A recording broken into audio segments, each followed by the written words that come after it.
job in nursing, and how did you kind of even make that transition? Because a lot of people who are watching are going to be watching us about like how to get away from bedside or how to do things that are outside of the realm of what we learn in nursing school. Right. So tell me about that journey and what advice you would give to your younger self or anyone else. Okay, so about me. So I don't even know where to start, honestly, but I'm a registered nurse. I have a doctorate in nursing. My doctorate is actually in nurse administration, but my main focus for nursing is clinical informatics. So I have a master's in informatics, and that's just my day job. Yes. In addition to that, my husband and I are both restaurateurs, and we have a lot of things going on with our restaurant. We're actually in the middle of moving. I love y'all. Yes, to Midtown. Atlanta? Midtown. Praise the Lord. Okay, it's gonna be close to me. Yes, so we're gonna be moving to 10th Street in Midtown. I can't disclose the location and all of that, but you know, the girls that know. The girls that get it. Right, the girls that get it. We are relocating. We are opening up an additional location as well too. And a lot of people also probably don't know that I own a clinic as well too. Yes. Okay, Yes. you do it So all. I own a clinic. It's called Someone Cares. I'm a partner there with a few other partners and everything. And it's a nonprofit clinic. Basically, it's a free clinic in Marietta, and I've actually been with them for 20 years now.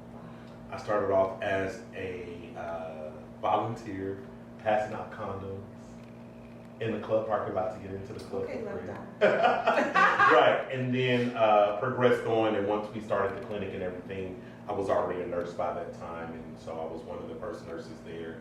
And then some things happened about 10 years ago, and I became a partner. And you know, everything just kind of aligned the right way. So that's my life, and I do a ton of consulting and things like that, and I do a ton of coaching and free classes and stuff. So I don't want to say I do it all, but I do enough. You do. No, seriously, you really do it all. So first, going back to like your role in nurse informatics. So how did you get into nurse informatics? Like, what was your first job in nursing, and how did you kind of even make that transition? Because a lot of people who are watching are going to be watching us about like how to get away from bedside or how to do things that are outside of the realm of what we learn in nursing school. Right. So tell me about that journey and what advice you would give to your younger self or anyone else. Woo! I know, loaded question, right? Loaded question. So let's start off with where I started in nursing. So I started in the ED. I started in the ED in nursing. I joined the military at 17, and I was a medic in the military. And every medic in the military is required to become an EMT. So I was already an EMT paramedic throughout nursing school. So it was just a very seamless transition to continue working in the ED. Literally, my first night, I was stuck in triage. They put you in there your first night? My first night. Orientation or by yourself? Hold on. A week before, I was in triage. I was in triage as a paramedic in triage. That's so fire. Right, exactly. So I just continued my current role, and then my orientation was obviously totally different from everybody else's orientation. I failed NCLEX twice, and I waited 3-4 months after I failed it the second time to retake it. So all this time, for almost 9 months, I was working as a paramedic in the ED because they had a job opening, and I assumed I would be passing the NCLEX the first go around. But my goal was to just transition from paramedic to RN. And when the time came, that's exactly what I did. But my orientation was more of you've done the ED side of things, now it's time for you to learn trauma. Because that's inevitably where I wanted to be, was in trauma. I was in trauma for maybe a year and a half, and believe it or not, I love the aspect of actually doing everything while in trauma. But what I enjoyed the most about trauma was being able to assist the doctors and everything right there at the bedside and being called on. And I really enjoyed that. It gave me a really great feeling. And somebody said, hey, maybe you should go work in an OR. After that, okay, Yeah. okay, So okay. because I really enjoy that particular part. Yeah. And this kind of starts my EHR journey. I decided to go and work for an orthopedics practice that was Same day surgery. Same day surgery. Okay, okay. Yes, same day surgery where the nurses actually floated between the OR and outpatient practice. Oh wow. So here's how it worked. We worked in the practice, depending upon which doctor you work for, depending upon which, whether they're a hand surgeon, major, minor joint, or whatever surgeon they were, you worked with them on their schedule. So if they're in the OR 4 days out of the week, you're in the OR 4 days out of the week. If they're in clinic 2 days out of the week, then you're in clinic with them 2 days out of the week. We worked in pods and cohorts. So I worked for he was knees and ankles. Okay. And he was in the clinic 3 days out of the week, and he was in the OR 4 days out of the week. So we would start off our days in the OR. So you work 6 days a week? No, 5. Okay. So we would start off in the OR in the morning, and then in the afternoon we would end up in the clinic. And then he switched it up on us. We would be in the clinic in the mornings, and then we'd be in the OR in the afternoon. And come to find out, I was still a baby nurse at the time. It's just all about we can get into the OR and what the OR times are. We were at ASC, which is a, oh my God. I was about to say aesthetics. Ambulatory Surgical Center. Yes. So we were in ASC, so the clinic was literally downstairs and the ORs were upstairs, PACU was on the same floor. So when it came to working in the OR, you got trained on everything. Oh, you did it all. Yes. You pre-op? Yes. So we had to do pre-op, we had to do intra-op, we had to do PACU1, and we had a PACU2 as well. PACU2 was for some of our patients that didn't quite recover within time enough, and you typically have to stay with them a little longer. Yeah. But we floated around, and you would literally figure it out that morning with your pod as to what role you're going to play. And sometimes if we were short-staffed and you only had one patient, you would follow the patient from pre-op to intra-op, or you would follow the patient from intra-op to post-op. And you were recovering the patients? Yes. Wow. So Okay. I learned a lot. But the number one thing that I learned was the EHR system.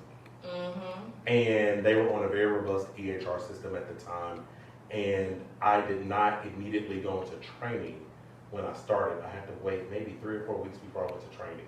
Because I only did training once a month. So you had to teach yourself a lot? Yeah, so I just basically, there was another young lady that was there. She kind of showed me a little bit, showed me the ropes a little bit. Come to find out, she was a super user, which I didn't know what super user was. No, it was next gen. Okay, actually. okay. It was next okay. gen, which next gen is mostly ambulatory clinics and surgical centers. So she kind of showed me the ropes and everything, and I was just like, oh, cool. Like, this is fun. It's interesting. Another doctor, when I was in PACU, taught me how to, do different charting on the patients and everything like that. And I was just like, okay, perfect. Like, I can figure this system out. By the time I made it to training, I basically knew everything about the system. We had access to the system at home because we were allowed to chart at home as well too. You were allowed to chart at home? Yes. So we had laptops. They gave us laptops, and you can dial into the VPN and finish charting at home. Now, mind you, this was back in like 2010, 2012. Okay. Yes. Okay. I mean, in some places will allow you to still chart at home. At least providers. All the providers I know chart at home. Yeah. Well, most of them. Yeah. But I fully immersed myself into the system before I even went to training. So by the time I get to training, I don't have questions on how do you log in, or how do you put a blood pressure in, or how do you do this, or how do you do that. I literally had a list of questions written down. When the first IV blows, where do you document for your second IV? Oh, you utilize the notes section. Oh, it doesn't need to be that way. You need to at least have first attempt, second attempt, and be able to document each one of those separately, because when it comes to medical legal, you're documenting your first one, and on that same line you have a note that says the first one blew, so we had 3 more attempts, but you need to document each one of those attempts because you have to be able to document the gauge that you used, what nurse tried. You have to be able to document all that information, because sometimes you will go from an 18 to a 22. Or you will go from an 18 to a 20 or whatever the case may be. But if you documented an 18, the first go round, and the 22 is up with the patient. Right, but the 22 is in the patient. It's like, it's a lot going on with that. So those were the types of questions that I had. I had questions about documenting vital signs. When you're documenting vital signs multiple times, we were only able to document one time in pre-op. We take vital signs at least 2 or 3 times, but the blood pressure is high. I want to be able to document all the blood pressures. I remember very distinctly, because I come from the ED. We did tilts on a patient. There's no way to document tilts back in the day in the system. And the doctor ordered tilts 3 times with patients before I even went to training. How do we document tilts? She didn't know. What are tilts? Oh, it's when you take a blood pressure 3 times, lying, sitting, and standing. She said, oh, well, you document the first one and you click submit. And I was like, no. You have to document them all together within a 5 to 10 minute time frame. You got to give them an opportunity to sit, stand, and lie down, and their bodies to stabilize before you start, doing the blood pressure. And she didn't understand it. In my mind, I'm thinking everybody that's working here is medical. They weren't. That's when the light bulb went off. During training, the light bulb went off. I literally told myself, I can train and teach this class by myself. Like, she doesn't know anything about healthcare, and it was nothing, no offense to her, but I have medical questions. I don't have how do I turn on the computer questions. I have medical questions that, my license is on the line because of this documentation. And if this system does not allow me to document what I need to document as a nurse, then there needs to be changes, and someone needs to be sitting at the table to make those changes. Mind you, I'd only been there for a month. And you're loud about the issues that right, and I'm loud about issues but the same issues that I was experiencing, the physicians were experiencing as well too. Right. Some of the other staff was experiencing it as well. And maybe about 2 or 3 months later, I get a call from one of my supervisors, and she said, we've been seeing your complaints about the EHR system. And they said, we're hearing you loud and clear. And they said, we have something to offer you. And I was like, what's that? She said, do you want to go to a next gen upgrade class? And I was like, sure. And she said, well, it's not going to be here in Georgia. She said, it's going to be in Jersey. And that's where next gen's headquarters were at. And I said, oh, that'd be perfect. They sent me to this course because we're getting an upgrade to our system. Like, let's say we were on 3.0. The upgrade that I was going to was like 5.2. Okay. I kid you not, every single change that I was complaining about, this brand new upgrade had it. I go to this course in Jersey, and I meet other people like me. Oh, I'm a nurse. I work in IT. Back then it wasn't in informatics. I work in IT. Oh, cool. That's awesome. And what do? Oh, well, I'm a circulator nurse, and I work in the clinic, and I work, in the OR with my doctors. I said, but they sent me to this class, and they said, are you a super user? I said, what's that? They said a super user is an employee of the practice, typically a nurse or a medical assistant or a secretary or an APP, which we said mid-levels back in the day. But now somebody will choke you saying right, mid-level. Right. Not me though. Right, exactly. Because you're so sweet. But they started telling me about this. Oh, I'm a nurse. I train in classes. I write the curriculum. I do this, I do that. I'm like, what? They said, why they send you here? I said, I've been complaining about everything about the system. I said, I can't document tilts. What do you mean? What version are y'all on? I said, like 2.0, 3.0, I don't know. She was like, we're on version 5.3. And I'm like, I want to be like you. And I started asking her questions. I said, so what do you do for your hospital, your clinic? And she says, I'm the chief trainer for Next Gen for the hospital. She said, I train all the new employees whenever we have upgrades and hot fixes. I said, what's a hot fix? She said, like, you have an issue with a particular portion of the system. She said, Next Gen will send you a patch, a fix that you can install into the system. I said, can you show me that? And she was like, yeah. I can show that to you. I said, okay, cool. So we start talking, we start rapping. Like, she started introducing me to other nurses that are doing this, and she started to ask me questions. She was like, so how was your training? And I said, it took me all the way to the end of training to find out that she was a non-medical person and that she basically works in IT at the help desk, but she knows the system better than anybody else.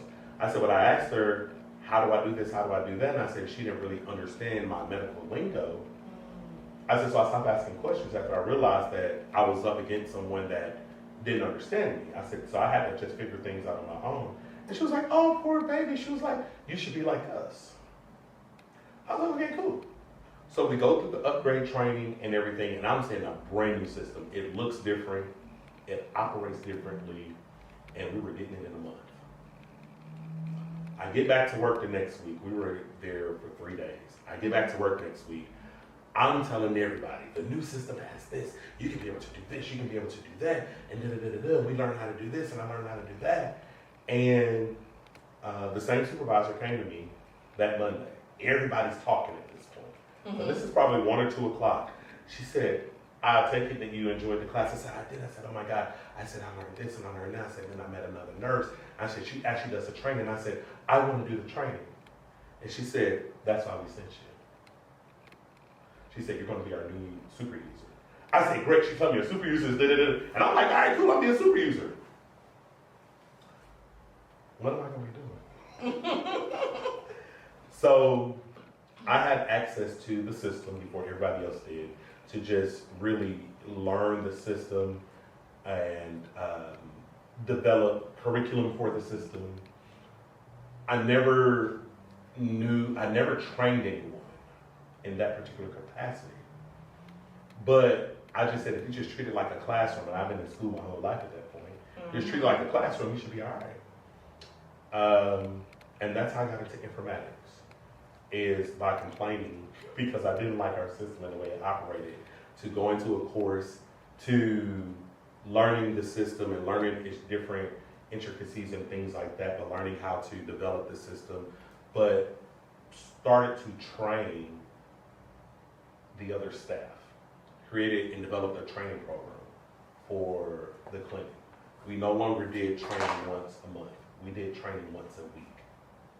Now, you might not be on the rotation because we did medical assistant nurses 1 week, we did APPs and providers the next week, and then we have to do secretaries, front desk the following week. But my goal was to have a few nurses go to the doctor's training because the providers will ask you a question about the system, and I wanted to ensure that people knew how to answer some of those questions and assist the physician. And then we had quite a few nurses go to the secretary training. We had quite a few providers go to the nursing training, so that when they come to me with the issues now, they know if something is not entered into the system, they know whose responsibility it is to enter it into the system. And within 6 months of me being at this new practice, I was the chief trainer. You took her job. Who job? The lady who... No, I didn't take her job. So her job was, she was our IT department. She was help desk. Okay. Anytime we got new computers, she was installing the new computers. If we had an issue with the printer, she would come out and fix the printers. If there was an issue with email, people would call her for that. The phone system was going. Yes. So doing training, she was simply sent to a class to learn how to do training, and she hated doing training. But you would never know it until you work in the office with her, and she would tell me, "I'm so glad that you're doing the training." She said, because I hate it. I hate it. The young lady that I met at the big training in Jersey, we connected on LinkedIn. And about a few months later, she started sending me jobs for next year. And of course, during this time, I'm telling her, like, oh my God, like, I'm now the lead trainer for next year for my clinic, and like, I'm conducting classes, and I'm doing this, and I'm doing that. And of course, she's assisting me along the way. Like, my very first training documentation was just a 1-page do this, do that, do this, do that, do this, do that. I've never seen a one-page training documentation ever. Well, this was I know checking the patient in. Yeah, okay. Now, my documentation is screenshots. My documentation is discussion. My documentation is arrows and everything pointing around the place. My documentation is to the point where you can pick up my training document with no knowledge of the system and be able to start operating the system. And I'm not saying that to showboat, I'm just saying that to show the progression in the way that I provided my training and how I did my curriculum. But that works for different people because, you know, some people are audio, some people are visual. So I think that learning style and what you've implemented can work for anybody. So. And that's what it's been doing. Yeah. That's what it's been doing for like the past 15 years. I love that. And it went from there to when you initially asked, you said they must have Epic. I'm an Epic early. Right. I was a super user. Here's what happened with Epic. After about a year and a half, I'm no longer in the OR. I literally spent 2 weeks in the OR. But because I had the trauma experience and things like that, like I was good to go. One day they came into the IT office and they were super excited. Mm-hmm. And it was like, we're going out to lunch. We're taking y'all out to lunch today. And I'm like, oh, okay, cool. We go out to lunch at Seasons 52. Oh, Lord. It's a good lunch. A fancy lunch. A fancy, snatchy lunch. Mm-hmm. That's my trauma experience with Seasons 52. I don't like Seasons 52 because of this. I don't like Season 52 because of this. We go to this lunch, and we are being sold Epic. It's an Epic sales meeting. Oh my God. Yes. And during the Epic sales meeting, we get to see Epic. They have computers set up, and we're using it, and I'm trying to figure it out and document and do this and do that. And I'm like, oh my God, like I really like this system, and I get very excited about it. Mm-hmm. And they told them that, oh, this is our trainer. He's on next gen, and he does this, and he does an amazing job with training and this, that, and the other. And then the guy asked me, he said, are you certified in Epic? And I was like, no, I never heard of Epic. In my mind, I'm thinking next gen is the only system out there. Oh my gosh.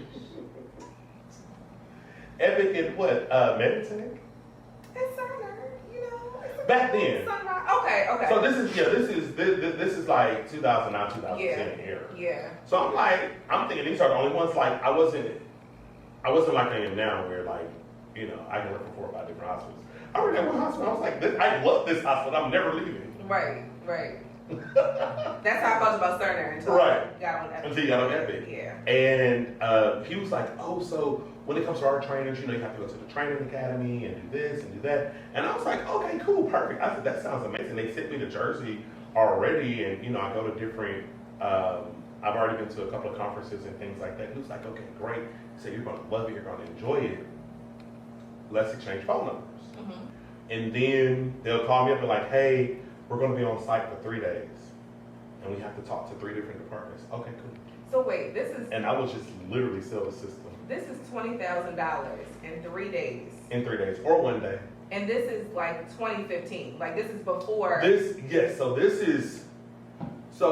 is 2013, 2014, leading into 2015. Wow. When the government stated, when they finally put out the mandate that every hospital and doctor's office is required to use the EHR, and they had millions upon millions upon millions of dollars that they were given to these hospitals. Yeah. So back then, our contracts were, I started off making my first contracting job, and we'll get to how I got into contracting. Mm-hmm. My first contracting job was $55 an hour. Which back then was great. Yeah, back then it's like the equivalent of like $90 almost today. And then this is why I don't get why employers say, don't talk about how much you make to other people. Absolutely talk about how much you make to other people. Here's why. What you mean you make 55 an hour? I'm making 30. Like, no. It's gatekeeping. No. What you mean you making $55 an hour? Baby, don't accept nothing less than $90 to $100 an hour. This is what the other consultants used to tell me. I said, what? I said, they told me like 55 was it. She said, no, baby. She said, there's something called a bill rate. The bill rate is what the hospital is offering the agency per hour. So the bill rate could be $125 an hour. Mm-hmm. And they would just offer you 55, and then they're pocketing the rest. But if the bill rate is $125 an hour, go up to $90. Now, we don't know what the bill rate is unless they are one of those places that would disclose that information, but I don't see why they would. But start high and let them negotiate with them. And that was my first contract. My second contract, $75 an hour. I wasn't comfortable asking for $100 an hour back then. But that's what I ask for now.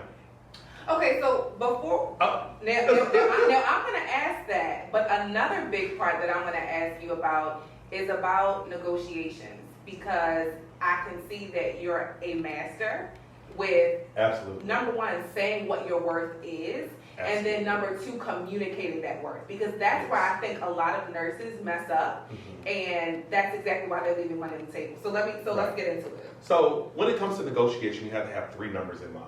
I always talk about 3 numbers in mind. You have to have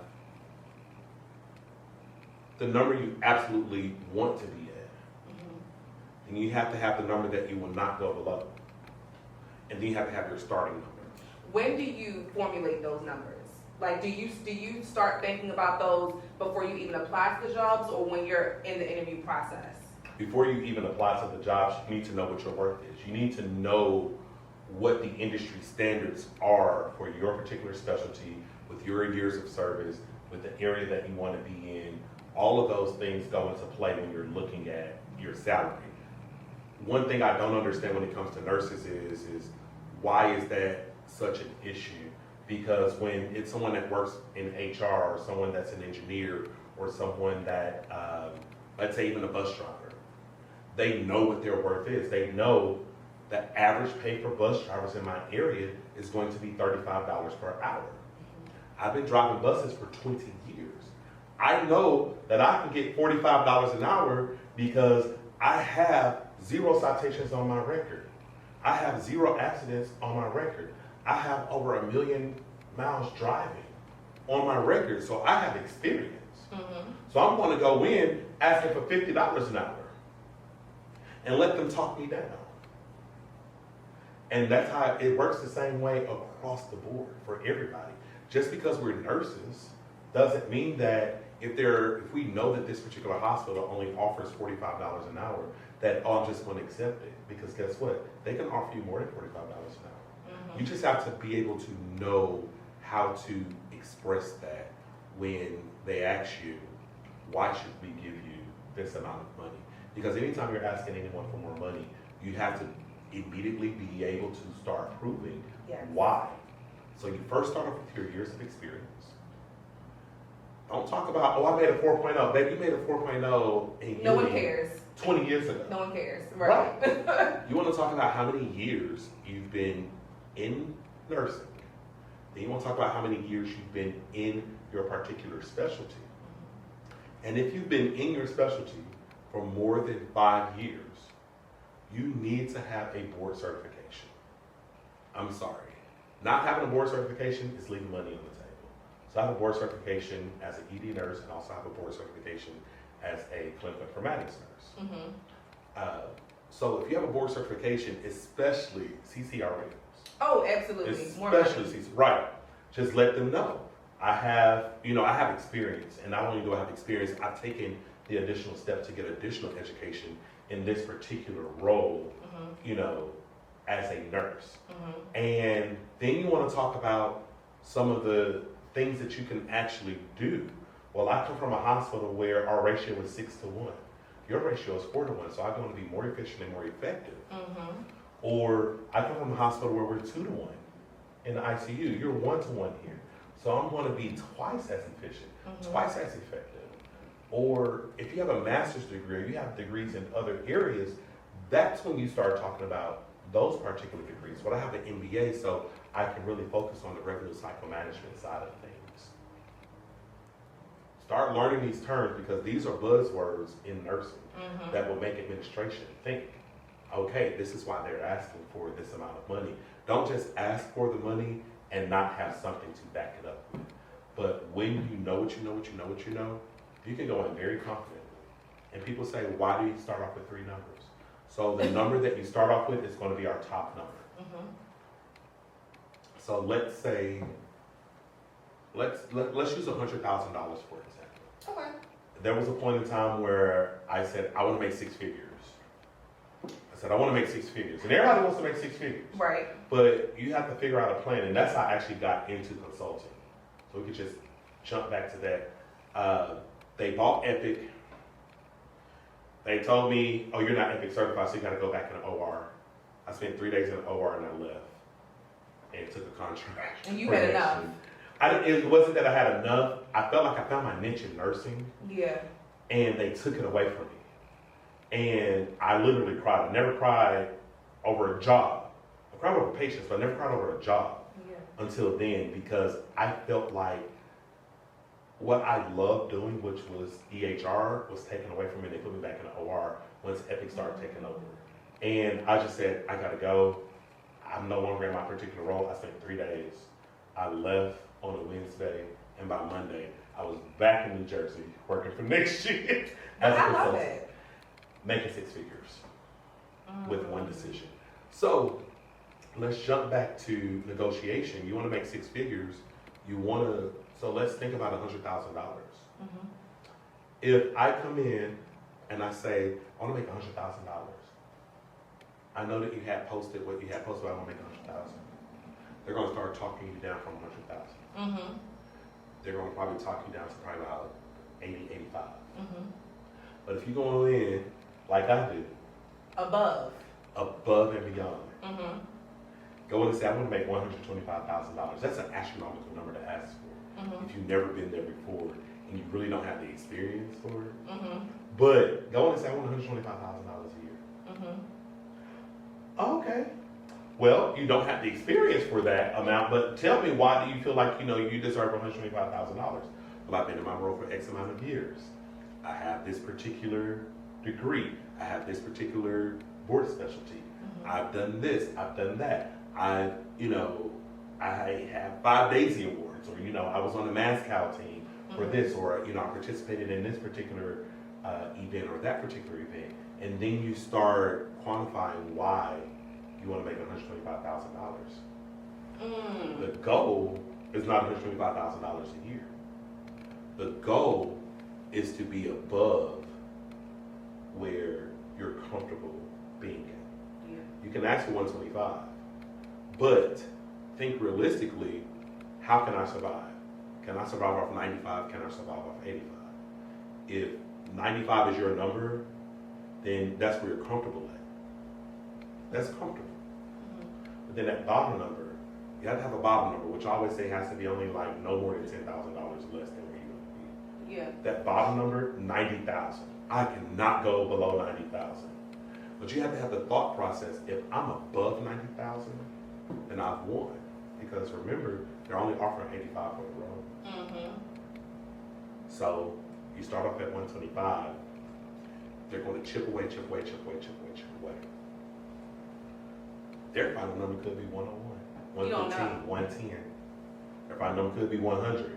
So but as long as it's above where that comfortability, and even above that lowest number, then you won. Do you ever ask what's the range that you're prepared to pay for this role?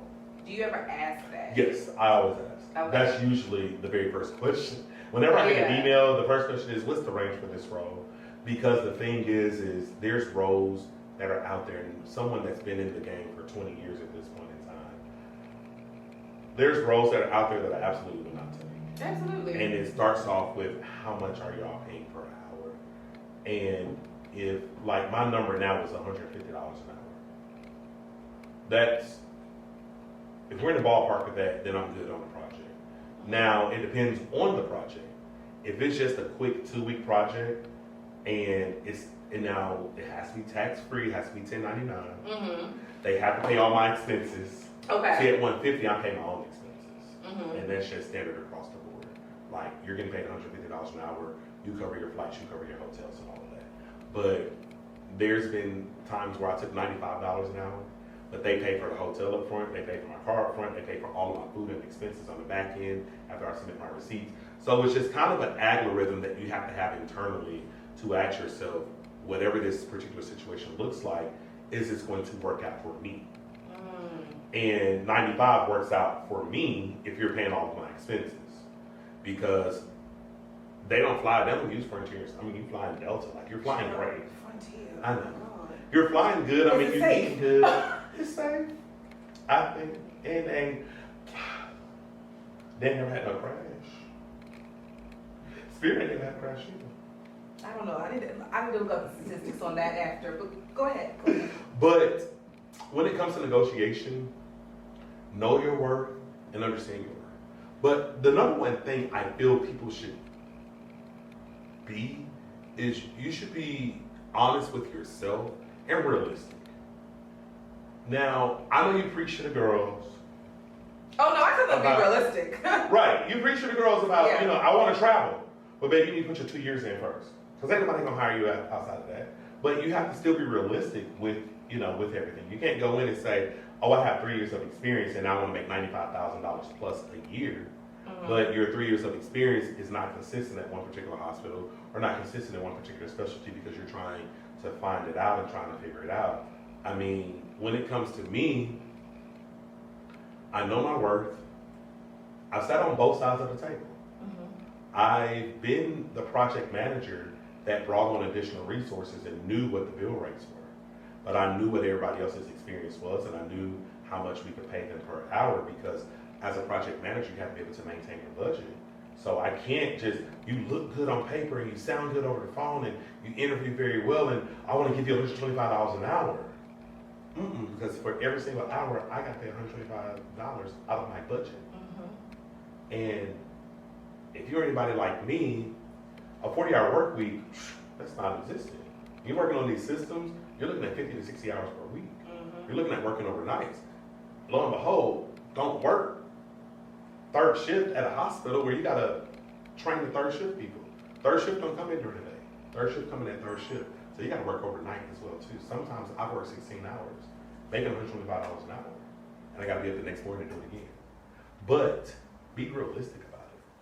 Understand that if you're asking for an astronomical amount of money, then you need to have an astronomical amount of experience or have a good mouthpiece. And good value. And good value. And bring, because we still bring value to the table. Yeah. And actually be able to perform. Because there's a lot of people getting paid a lot of money out there that seriously cannot perform. So, I mean, And that's just negotiation for me in a nutshell, is coming in with 3 numbers. The number where you absolutely want to be at, the number that you absolutely will not go below, and your starting point. Because the starting point is very, very, very, very essential. Because if you start off with saying I want $100,000, their job is to talk you down. Right. And there's other ways that you can offset that. I've taken a job for $95,000 a year. Mm-hmm. But I had $25,000 in benefits from that job. Where they paid, I said, okay, I can't get $125,000 a year. Can I pay for all of my insurance? And I don't have to pay out of pocket for premiums? Mm-hmm. Or can I start my insurance immediately, start it tomorrow, because they can make that happen? No 30-day waiting. Right, no 30-day waiting. Yeah. And I'm going to commit to being here at least 6 months. And they will pay that up front. Can I get additional time off? And to me, every day I get off, that equals money. Every week I get off, that equals money. Yeah. So think about those types of things as well too, and evaluate your situation. If you have kids, you want $125,000 a year, they're only offering you $115,000. Ask for an extra week of vacation. Ask for 2 extra weeks of vacation. And they'll just give it to you. That's all she wants? Okay, cool. Because they're not calculating the money in their head.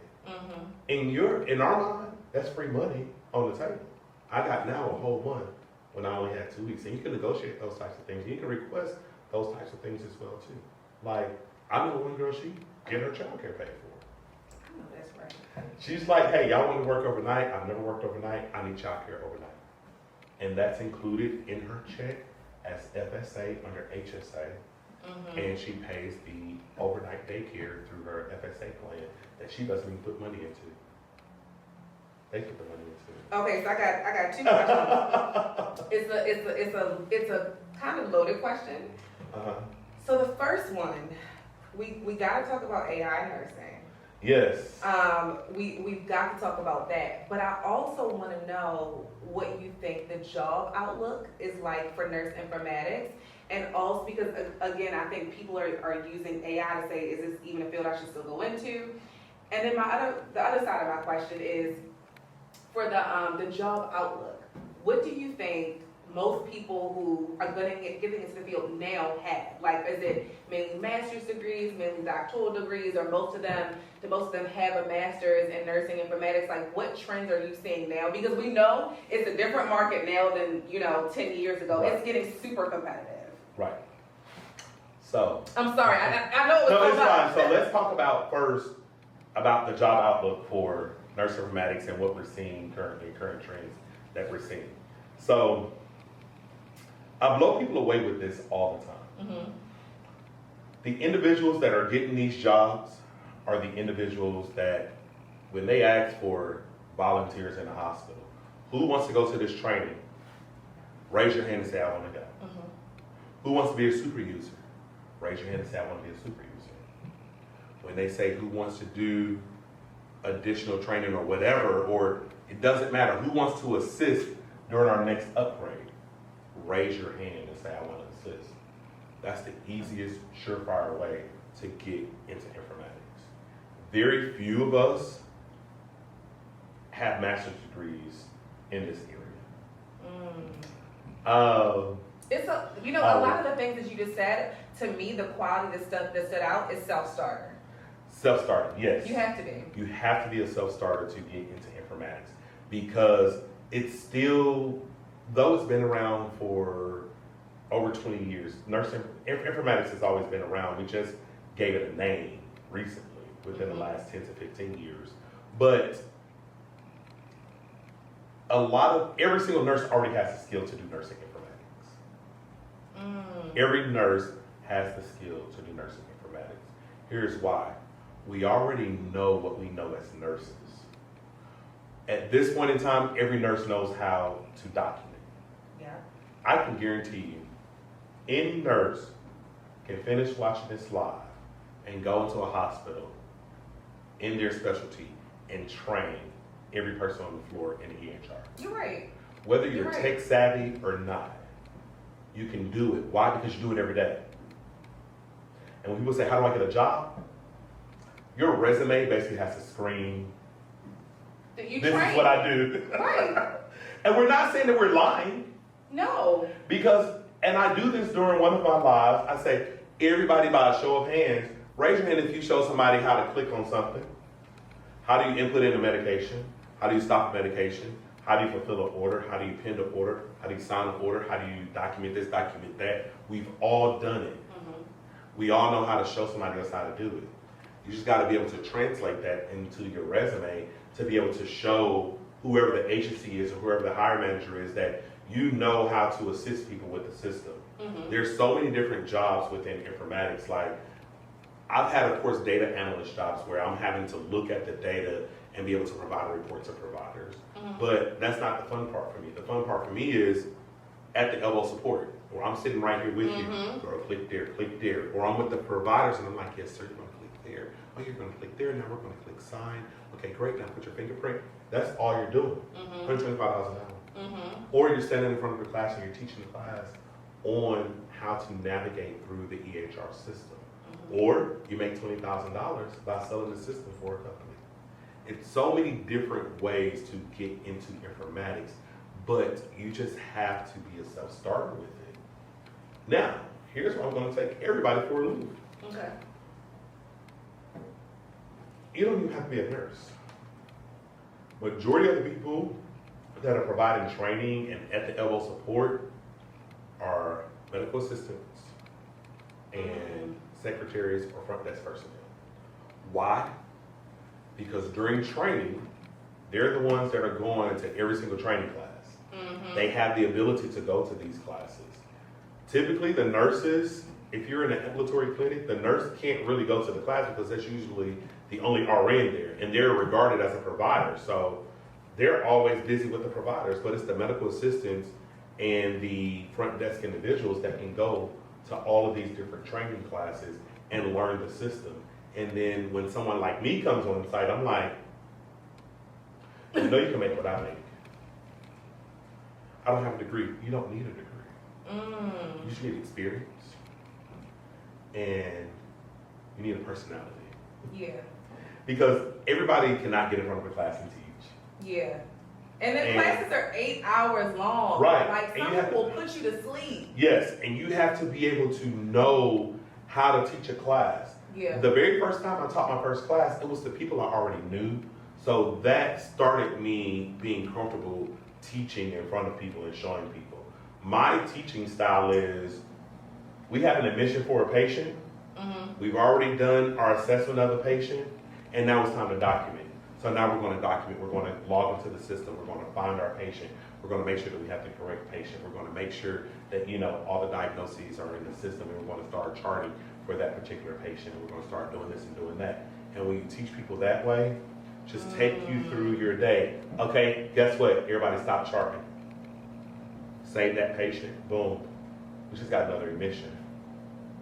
And you know, we get an admission, everything got to stop. You got to get that admission. Or, hey, we got discharge, or we got this, or something crazy could happen. Get back to charting. Now let's open up another patient. He's already been charted on in the ED. Okay, great. Now we're going to continue with that particular patient. And that's how I teach and that's how I train. Now, a lot of people don't like that training. Oh my God, we were working on one patient and he immediately stopped and went to another patient. That's life. That's life. That's nursing. Yeah. That's nursing. That's even being a provider. With my provider's training, every 10, 15 minutes we go to a different patient. We go to a different patient, go to a different patient. Now, if I'm doing something on the ambulatory side of things, we start off from the moment the patient is checked in and they're in the waiting room. All right, we go get our patient out of the waiting room. Now we got to room our patient, so let's room our patient. Well, let's find the right patient. Let's room the patient. Let's start off with our vitals. Let's start off with the reason for visit, and let's keep going through all of the different steps. Now we're going to transfer them to the provider. With the provider, we start off at that, and you just take it through. But it took me a few years to learn how to do that. And that's why when I go to the table and they're like, well, how much do you want? I want $150 an hour. And they why? Because I already have curriculum built, I already have workflows built, I already have this built, I have that built. And you know, and I know how to teach, I know how to train, I can be at the elbow, I'm a developer, I can be a project manager. I've had every single role in informatics. But the easiest way to get in informatics is doing training. And then once you get in, you find out what it is that you like and enjoy about it, and then you take that and run. For me, it's been training and coaching and teaching. For other people, it's being a project manager. Now, I enjoy being a project manager. It's fun, but I don't like being in the background. I like being in the foreground, and I like teaching and training and all of that. So, medical assistants are in these roles. That's right, medical assistants. Yes. Get that coin. Right, get that coin. I mean, you don't have to be an RN. You don't have to have a degree to do this. Now, when I got my master's, I basically taught them. I taught my instructors. None of my instructors ever worked at IC. They went to a trainer class. And I felt like it was a waste of money, but it was from a prestigious university. Y'all can look it up, but it was from a prestigious university. You got that degree. All right, I got the degree, but I taught more. So I really didn't learn a whole ton of a lot because things changed. The year I got my degree, a lot of things started to change within EHR systems because more and more people were on them back in 2017. But how is informatics about to change? With the introduction of AI, we're going to need nurses and professionals that can audit these particular notes. They can audit the data. They can cross-reference, the AI notes with real human notes and everything. But the major part about it is when they find issues within the system, you're going to need someone to repair it and maintain it. You're going to need someone that understands how the AI platform and algorithms work and what those particular buzzwords are going to be. Because one thing that AI doesn't give you, AI can give you the prompts, but when you're talking about a 17-year-old male that has a fracture to the left leg, that has this, that, and the other going on, you put all those prompts into the system, it's going to give you a note. What if you miss something? What if you miss that A1C value? What if you miss the fact that this is his second break, or this is his third sequela break, or whatever the case may be? You're going to have a human still there to be able to audit that and remind the providers, hey, your note didn't come out right and we didn't get our full reimbursement because of ABC. There was an ophthalmology group that utilized AI, and they basically did an AI test versus a real human test. And you all can look up on Medscape about this. And there was a 95% accuracy rate with the AI ophthalmologist versus the real doctors. And there was a couple of real doctors that wrote notes that they thought was AI. So there's money in AI right now, but you have to have the know-how to be able to navigate AI. You have to have the know-how for EHR systems. You have to be tech savvy when it comes to AI now. So maybe that degree might be essential for some people. So thank you for coming on. Thank you for having me. This has been amazing. So please tell people where to find you and where to connect with you. I know you're on LinkedIn and all the places. So tell them where to find you.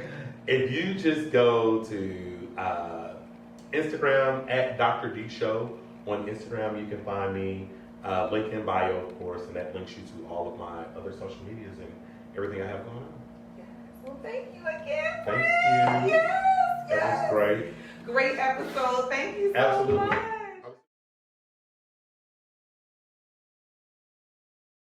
I just want to first start off by saying congratulations on the engagement and everything. Me and my husband are looking forward to our invitation. And I got my dress ready already. Get ready for a destination wedding. I know it's destination. Not gonna be the I literally told somebody, I said, I think she can have a destination wedding and all of that. So, we need to get everything together for It's that. gonna be the States though. Destination in the States? Okay, we can do that. Okay. That's fine. You get 3 guesses for your invite. I'm just kidding. No, wait. So where do you think it is? If you get 3 guesses. If I had 3 guesses, what time of year is it? September. Florida. Not Miami. Tampa or Orlando. Those are your 3 guesses? No, I'm just saying somewhere around in that Florida. area. That's number 1. Okay, Florida's That's one. number 1, like St. Pete area, I feel like. Number 2, the harbor. Can we say on YouTube? No. Not the harbor? No. Have you ever been to Miguel's fashion show there? On the harbor and they come. Well, we're not getting married in Baltimore. Keep. Oh my God! You get 1 more guess. Oh! But I'll give you a hint. There's excellent food here. It's a place very much known for their food. New Orleans. Yes! Yes! I'm ready. Yes, okay. Congratulations. Thank you. Okay, New Orleans. Thank you. Okay, cool. Yes. Why couldn't you get married in Baltimore? That was the one thing that she asked for. That was the one thing that my fiance, well, she asked for 2 things. She wanted to pick the videographer / photographer, and she wanted us to get married in New Orleans. But a lot of her family is in Louisiana, so it makes sense. Okay, cool. But So it's going to be a very food-forward wedding. Yes. Because everybody knows Morgan loves a good bite to eat. She loves a good I cocktail. love the vibe. And it's going to be a good party. So I'm looking forward to it. Absolutely. I'm looking forward to it. The girls know. Right. The girls know. The girls know. Okay. So yes, I'm excited. Yes. I'm super excited for you. So congratulations. Marriage is an amazing thing. My husband and I. Marriage is so amazing to us. We've been married twice to each other. Y'all got married twice? Yes. Oh, God. We got to talk about that later. Okay, we'll talk about We got to